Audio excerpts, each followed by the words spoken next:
Hello girl, j'espère que tu vas bien. Aujourd'hui, on va apprendre à avoir confiance. On va pas juste discuter de confiance en soi. Non, je vais t'apprendre comment avoir confiance en toi, comment incarner une bonne fois pour toutes la femme que tu veux devenir, et ça avec des actions concrètes que tu vas pouvoir mettre en place juste après cette vidéo. Pour celles qui ne me connaissent pas, je suis Maëlle, j'aide les femmes qui se sont oubliées à devenir confiantes, féminines et fières d'elles avec une transformation physique et identitaire. Alors si c'est pas déjà fait, pense à t'abonner et c'est parti. Avant de savoir comment devenir la femme de tes rêves, il faut savoir qui est la femme de tes rêves. Pour ça, j'ai besoin que tu fasses quelque chose avec moi. On va faire un petit exercice. Si tu n'es pas chez toi et que tu peux pas le faire, je te laisse passer au chapitre suivant et enregistrer cette vidéo pour y revenir plus tard quand tu pourras le faire. Si c'est le bon, je veux que tu prennes une feuille et un stylo et que tu sépares la feuille en deux colonnes, droite et gauche. Ensuite, ferme les yeux. Je veux que tu penses à ce matin, quand tu t'es regardé dans le miroir. Qu'est-ce que tu t'es dit? Pense au dernier moment où tu as évité un vêtement, ce jean que t'as pas mis, cette robe que t'as repoussée, cette photo que t'as refusé de prendre. Pense à la dernière fois où tu as été à la plage, à la piscine. Est-ce que tu étais vraiment là? Pense à comment tu te sens quand tu te déshabilles le soir, seul, ce que tu vois, ce que tu te dis.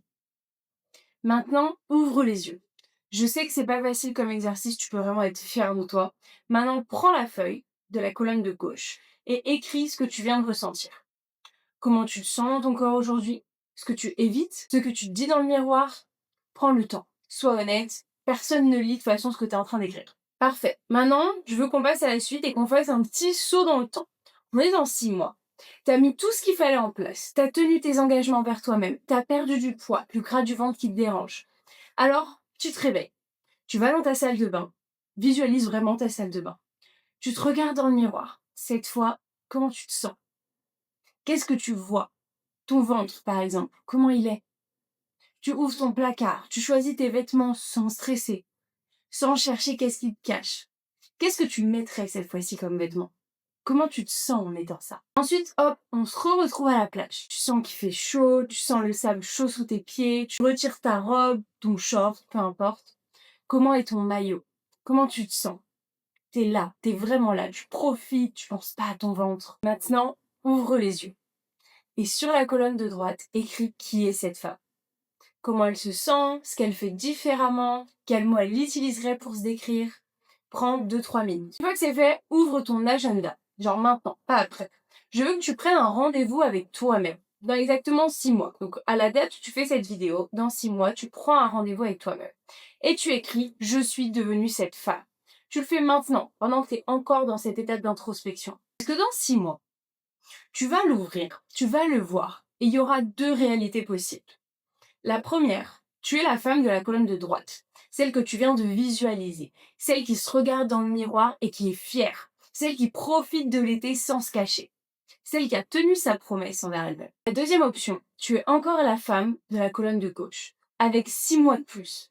6 mois de plus à remettre à demain, 6 mois de plus à te battre contre toi-même, 6 mois de plus à te dire que cette fois tu commenceras lundi et au final à perdre confiance en toi.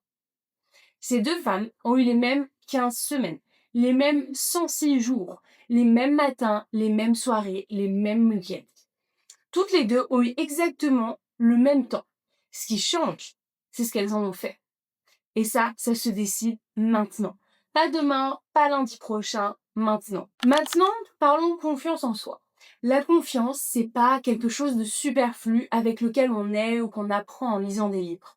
Avoir confiance en soi, donc par exemple avoir confiance en ta capacité à atteindre des résultats, vient de la capacité à tenir ses engagements envers soi-même. Je vais te faire un exemple, ce sera plus simple. Imagine ton chéri, ta meilleure amie, vient te voir en mode t'inquiète, lundi, je m'occupe de tout, je viens te chercher au travail, et que lundi en sortant du travail, il y a personne.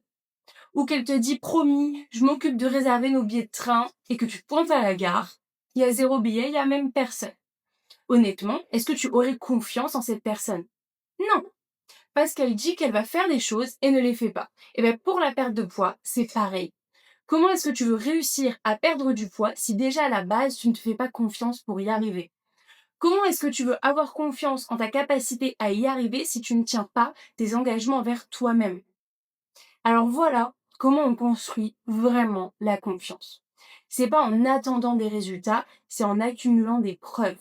Chaque fois que tu tiens un engagement envers toi-même, même petit, tu envoies un signal à ton cerveau. Et ce signal, c'est je suis quelqu'un qui fait ce qu'elle dit.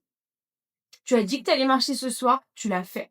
Tu as dit que tu allais préparer tes repas le dimanche, tu l'as fait. Tu l'as fait, preuve. Et à force de preuves, ton cerveau, il commence à te croire. À l'inverse, chaque fois que tu dis que tu commences lundi et que lundi n'arrive jamais, tu perds une preuve. Et donc ton cerveau, il te dit, bah ouais, comme d'habitude. La confiance, ça se construit pas en une semaine. Ça se construit preuve par preuve. Décision par décision. Maintenant, je vais te parler de quelque chose d'essentiel. Et c'est probablement la chose la plus importante qu'on verra dans cette vidéo. Pourquoi est-ce que même quand ça marche, ça ne tient pas? Tu perds 5 kilos, tu te sens bien, et quelques mois plus tard, ils sont revenus, parfois même encore plus que ce que tu avais perdu. C'est pas parce que tu manques de volonté, c'est parce que tu as changé ce que tu mangeais, mais pas qui tu es. Laisse-moi t'expliquer. Tu as une image de toi dans ta tête. Cette image, elle dit des choses. Elle dit je suis quelqu'un qui craque le soir, je suis quelqu'un qui ne tient pas, je suis quelqu'un qui recommence à zéro, je suis quelqu'un qui n'a pas de volonté, ou même je suis grosse. Et tant que cette image reste là, ton comportement va toujours revenir vers elle. Parce que ton cerveau veut de la cohérence. Il veut que tu agisses comme la personne que tu penses être. Donc si tu penses être quelqu'un qui craque, ton cerveau va trouver toutes les raisons du monde de craquer. Même quand t'as pas envie. C'est pour ça qu'on ne change pas avec un régime. On change quand on change l'image qu'on a de soi-même. Et ça s'appelle shifter son identité. Concrètement, au lieu de te dire que tu veux perdre du poids, commence à te dire je suis une femme qui prend soin d'elle. Au lieu de dire je vais essayer de manger mieux, dis je suis quelqu'un qui mange bien. C'est naturel, je me respecte, mon corps n'est pas une poubelle, donc je mange bien. Tu vois la différence? L'une, c'est un objectif, l'autre, c'est une identité. Et quand quelque chose fait partie de ton identité, tu n'as plus besoin de le forcer. C'est juste qui tu es. Pense à quelqu'un qui se brosse les dents tous les soirs. Est-ce qu'elle attend d'avoir envie? Est-ce qu'elle se demande si elle est motivée ou pas? Non, elle le fait parce que c'est ce que font les gens qui prennent soin d'eux. C'est ça l'objectif, que prendre soin de toi devienne aussi naturel que te brosser les dents. Et ça commence maintenant. Pas dans 3 mois, pas quand tu auras perdu du poids. Maintenant. Tu as visualisé cette femme tout à l'heure. Tu as écrit qui elle est. Maintenant, je vais te dire exactement comment y arriver concrètement. Parce que visualiser, c'est super bien, mais sans action, ça reste juste un joli rêve. Voilà ce que cette femme fait différemment de toi aujourd'hui. Premièrement, elle a des standards. Des choses qu'elle ne négocie plus avec elle-même. Pas parce qu'elle est parfaite, mais parce qu'elle a décidé que certaines choses ne sont plus négociables. Elle ne se parle plus durement dans le miroir. Elle ne saute plus des repas parce qu'elle veut aller vite. Elle ne s'épuise plus au sport pour compenser ce qu'elle a mangé. Elle ne recommence plus à zéro chaque lundi. Ce ne sont pas des objectifs, ce sont des standards, des lignes rouges. Deuxièmement, elle agit même quand elle n'a pas envie. Parce qu'elle a compris que la motivation, ça va, ça vient. Et qu'attendre d'avoir envie, c'est attendre très longtemps. Elle n'attend pas le lundi parfait. Elle fait ce qu'elle peut avec ce qu'elle a. Une séance de 20 minutes vaut toujours mieux que zéro.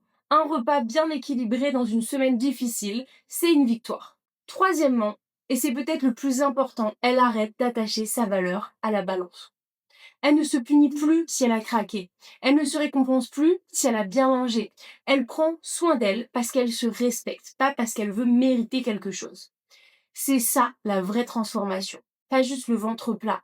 La femme qui n'a plus besoin de se battre contre elle-même. Et cette femme, elle existe déjà en toi. Tu l'as vu tout à l'heure quand tu as fermé les yeux. Aujourd'hui, on commence à aller la chercher. J'espère que cette vidéo et cet exercice t'ont plu et aidé. Si oui, n'hésite pas à mettre un like et ça me permet de voir quel contenu vous aimez ou pas. Je te fais plein de bisous, abonne-toi et on se retrouve la semaine prochaine.